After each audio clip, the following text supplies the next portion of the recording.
morning, it's Monday the 9th of September and we're here to look at the daily astrology and also to learn a little bit about the planets and where I'm getting this forecast from. So what we're going to do to start with is just have a look at this chart. No matter how complicated it looks, in time, if you keep looking at them, suddenly the light dawns. Trust me on this, because I was a slow learner and I couldn't get astrology. But one day that light bulb goes on.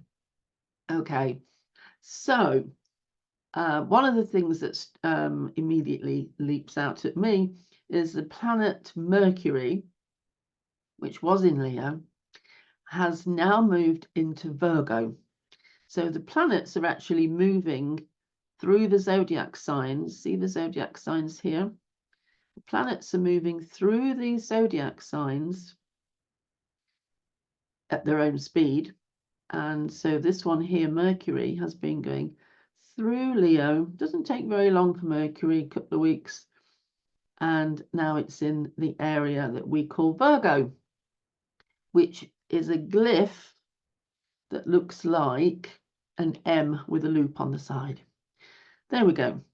So Mercury is joining in Virgo. See, we've got 3 Virgo symbols here. So Mercury is joining Vesta, which is an asteroid out there in the solar system, and the sun.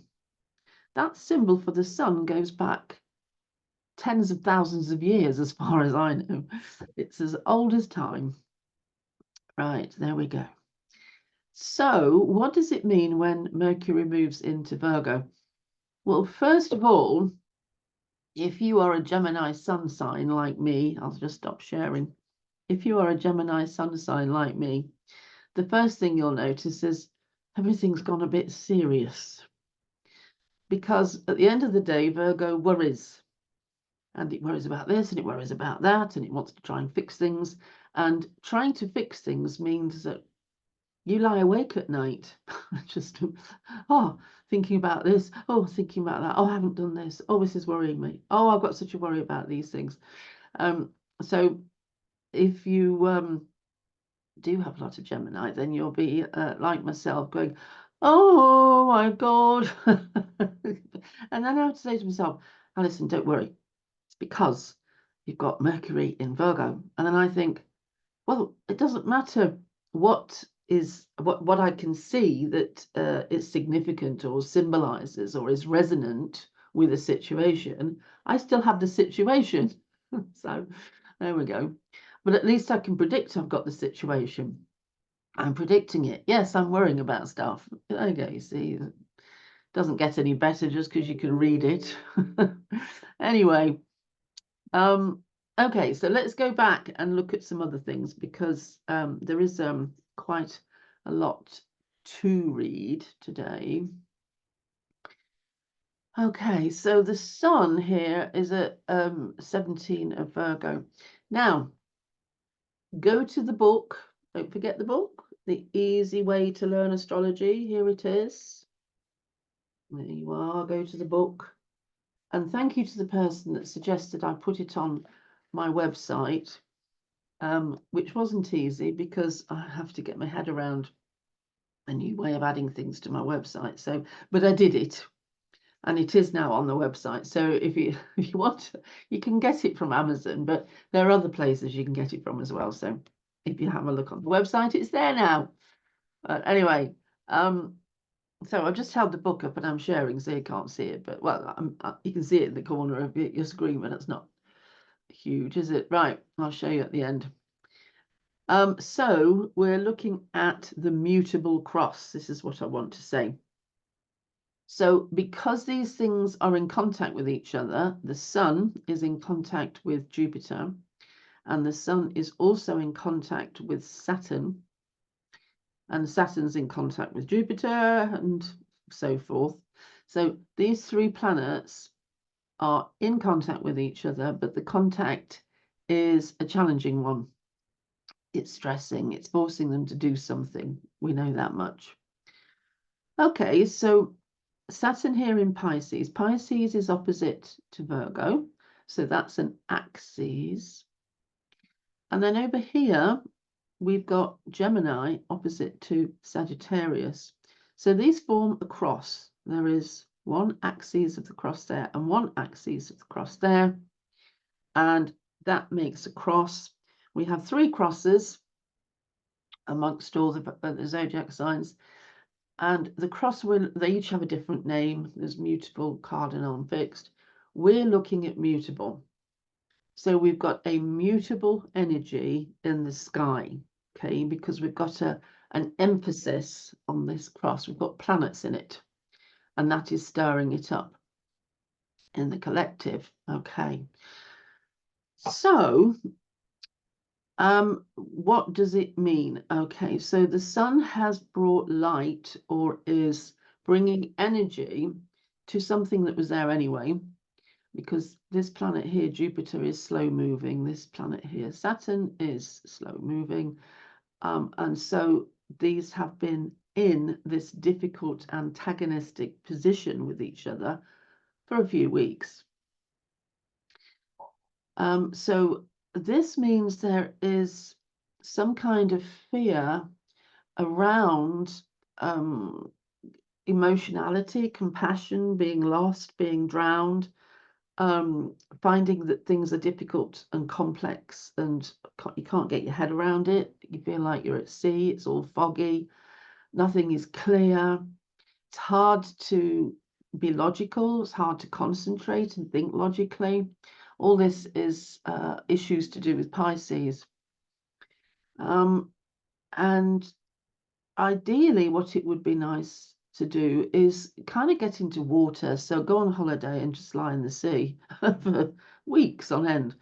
But unfortunately, what the other 2 planets are telling me is that no, there is activity around, and therefore you can't just switch off, climb into the Piscean waters and just drift off on a lily pad down the river. No, it's not going to work like that. So this zodiac sign here, Virgo, is really well known for work. It works hard and diligently, and it does worry, like I said. So there's a lot of sort of activity in the change of our seasons, which we're having in the Northern Hemisphere at the moment, as autumn clearly comes in. So we've got that, and we've got a sense of putting things away, getting them in the right place, sorting things out, worrying about the future, that kind of stuff, worrying about money. So we've got that going off, and over here, this planet Jupiter in Gemini is really talking to us about how you should be talking. It's talking about how you should get writing. If there's an issue with something, put in a complaint and write a complaint letter now. You'd write a good one right now, actually, so get on with it. It's about getting information. It's about researching to bring these issues to some kind of resolution. It's about logical working with something in an orderly fashion to bring about a resolution. And this could be out of fear of what might happen otherwise, an overwhelming energy, just let's call it a wave, comes up the beach and washes out all your sandcastles, right? So there's a kind of fear of this. It's like you've got to shore up your sandcastles. What you've got to do is build a moat, dig a moat, so that the wave goes into the moat and doesn't reach the sandcastles. You've got to think of things around that. In order to make you think of things around that, you're being treated to a dose of worry so that it keeps you up and it keeps your mind working on it. And in this way, you'll get the solution. You'll get the fix. Okay. So emotional processing, probably not going brilliantly well at the moment. Logical processing is what is being required. We're in feminine here, aren't we? We've got the sun in a feminine sign. Saturn's in a feminine sign. The moon is in Scorpio here, a feminine sign. Now, there is a bit of masculine around because Gemini is masculine, but Mars is in feminine as well in Cancer. So there is something here that feminine is really good at, right?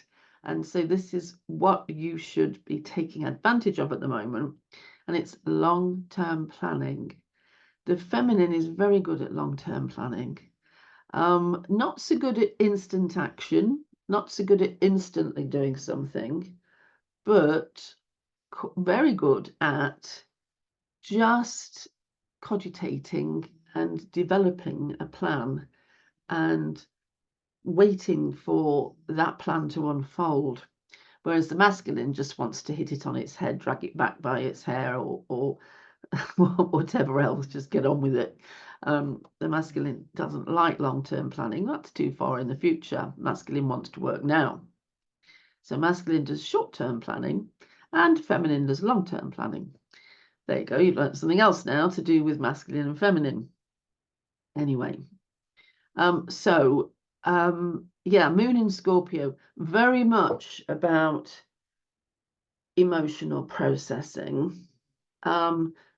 These last few degrees of Scorpio can be quite intense, dark, if you like going into a cavern,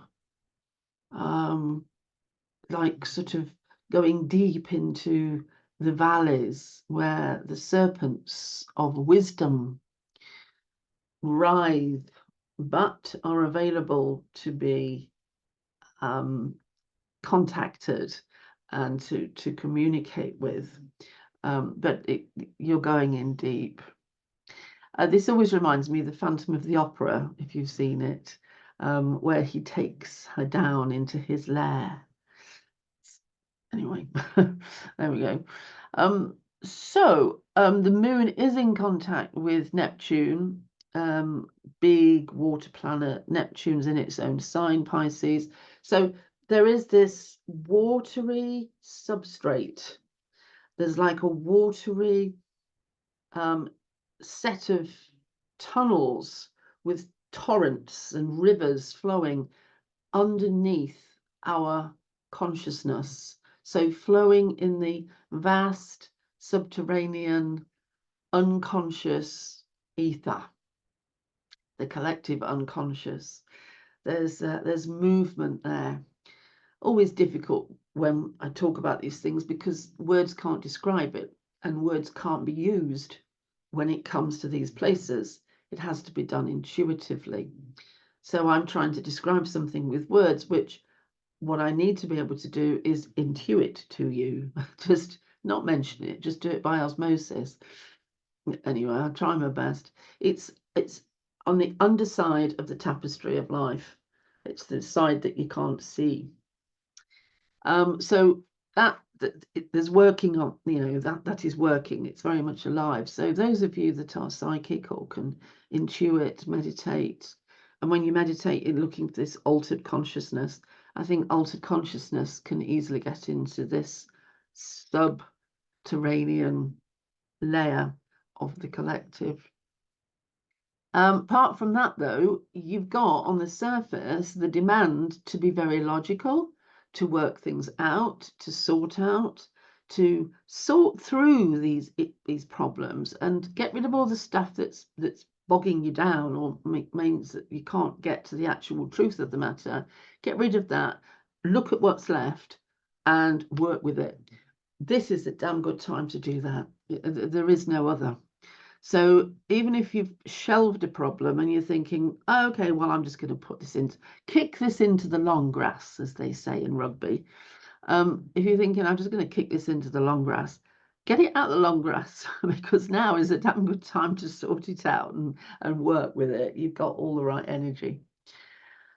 Okay, so I've stopped sharing again then. Obviously,